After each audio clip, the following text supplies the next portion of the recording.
Assalamualaikum muhtaram televizor ko'rguvchilar. Ko'rayotganinglar Erkin Osiyo radiosi to'g'ri televiziyasining haftalik xabarlar programmasi. Mazkur programmamizda mush bir hafta jarayonida radiomizda berilgan bir qism muhim xabarlarni takrorlab o'tamiz. Men Erkin. Men Gulchehra.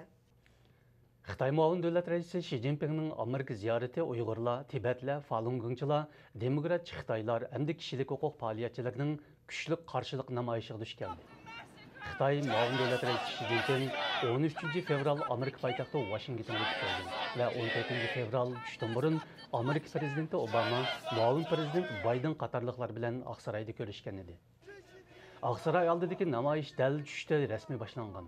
Namoyishchilar to'pishida ayoltuzliq ko'k bayroq ko'tarib olgan Uyg'urlardan boshqa yana Tibetlar, Mo'ng'ullar, Falun Gongchilar, Xitoy demokratchilari, hatto Xitoyga mablag' silib ziyonga uchirgan Amerikaliklar bor. Namoyishchilar terrorist Xitoy bizga o'rlik kerak, Xitoy dunyoni aldayotdi, Uyg'urlarni o'ltiryotdi, Xitoy qatliamni to'xtat degandek shiorlarni to'lashgan.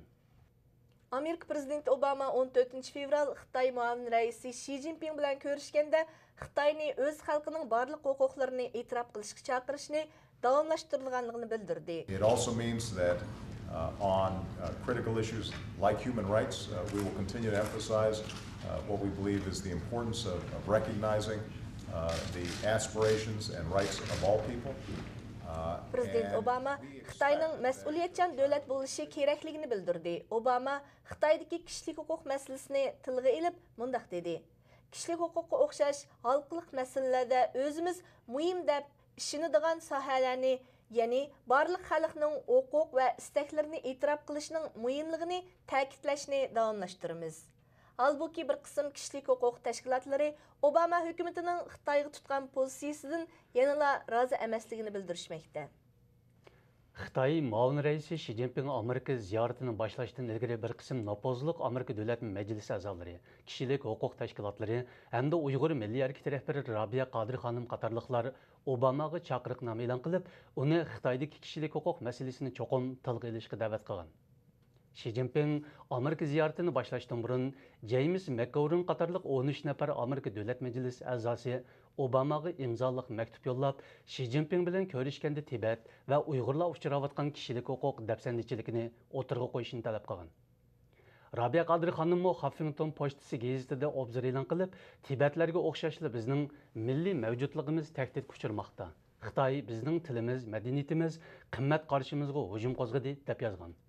Ve Amerika dairelerinden növbette Uygurlar yo'liqayotgan mushkulotlarni Xi Jinpingning oldiga qo'yish ve bu vaqtda onunga besim ishlatishni talab qilgan edi.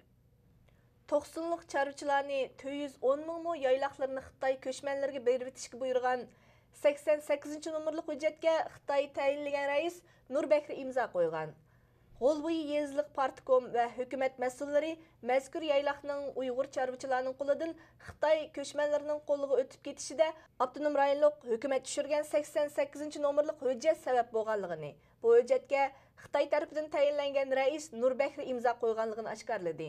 Ma'lum bo'lishicha 88 nomerlik hujjat 2008 yilda tushirilgan. Buning bilan 90 chorvachilari 210 ming mo'ya yayliqidan ayrilib qolgan. Turpallık Uyghur yaş Salamjan Subaydin saqçılarga gap yandırganlığı üçün özünün acetinden özü çıkış iqtidarından ayrılgan. 2009 yılı 9 ayının 15 günü Turpan şəhərinin Aydınköl yezi bazarığı saqçıxana başlığı Yu Şenfeng qatarlıqlar Salamjanni saqçı bilen takalaştı deganni bana qilib, onu hushsizlanğıcha urgan. Buningdan mı qanaat asıl qilmagan Xitoy saqçıları hushsiz Salamjanni ko'zlangan peti saqçıxanaga apirib, yana urgan. 2020 yılının aldıda 20-30 adamını əgəşdirib, quruluş ödəgərliki bilen şoğullanıyotgan 27 yaşlıq Salamjan Subaydin saqçılarının zoravallığı səbəblik bugün hətta öz balalarını tanıyamaydigan halətə düşüb qalğan. Səhiyyə oralları növbətdə Salamjanni 2-ci dərəcəlik məcruh deyə bekitgan. Amma Salamjanni bu halga düşürüb qoyğan Xitoy saqçıları heç qandaq jazaga tortilmagan. Kichigidin boshlab Xitoy ma'arifida tarbiyalanib, yaqinda Amerikaga kelgan Uyg'ur yosh Qudrat radiomiz ziyoratini qabul qilib, Xitoy tilida tarbiyalanish jarayonidagi kechmishlarini bayon qildi. Suhbat jarayonida u Xitoy tilida tarbiyalanish o'ziga qoldirgan ba'zi ruhiy azoblarni yoshirib qolamidi.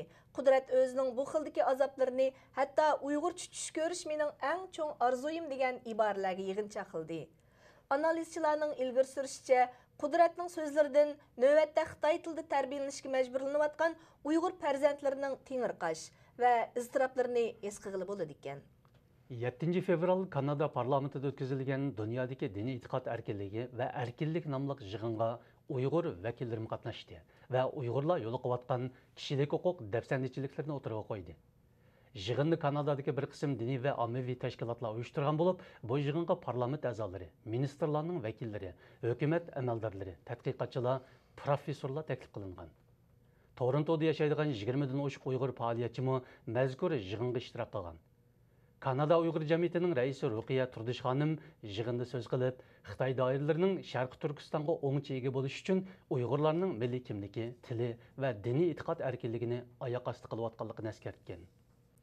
O'g'li Xitoy turmusida o'lib ketgan Sharbazxon Pokistondagi Xitoy elchixonasi viza bermaganligi uchun o'g'lining meyit namozig'imi bora olmagan.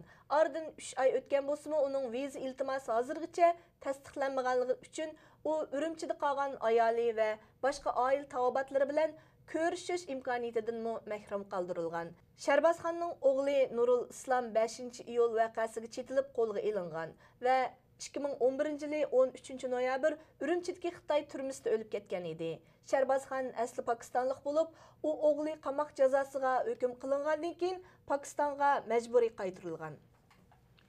Muhtaram televizor ko'ruvchilar, yuqorida Erkin Osiyo radiosi Tor televiziyasining haftalik xabarlar programmasini ko'rdinglar. Kelar hafta ko'rishguncha omon bo'lgaysizlar. Xayr xo'sh. Xayr xo'sh.